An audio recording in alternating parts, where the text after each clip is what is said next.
giờ thằng mà tay sân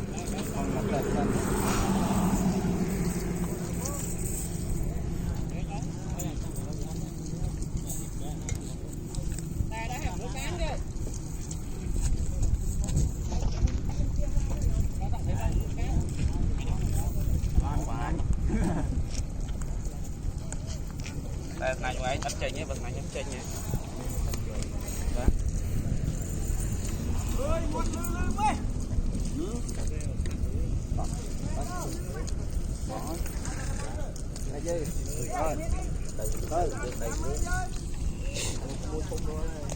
Đây, đi vui.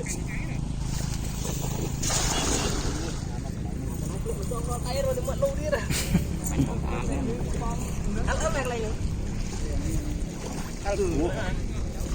bộ dương nó ôm mau chết nào đời có nào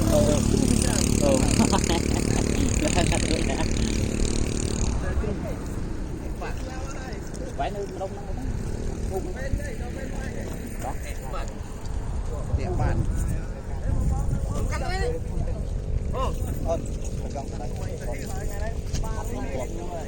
tệ hai mất lu mua khăn là tôi cho mất lu luôn tao cái kịp cái một cái nhựa trăm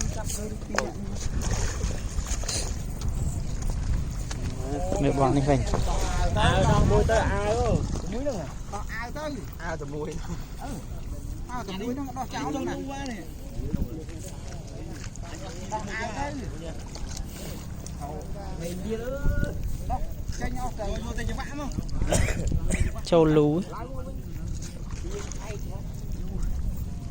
lao không chặt cái nắng kia lao không nhở bà buồn còn chặt này vô tay cho bạn không bạn cho bạn mau ở đâyมันเอาไม่เจ้าให้ไปเหรอ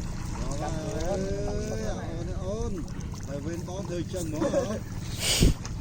thì bị ngay mấy cái nhỉ hả ừ.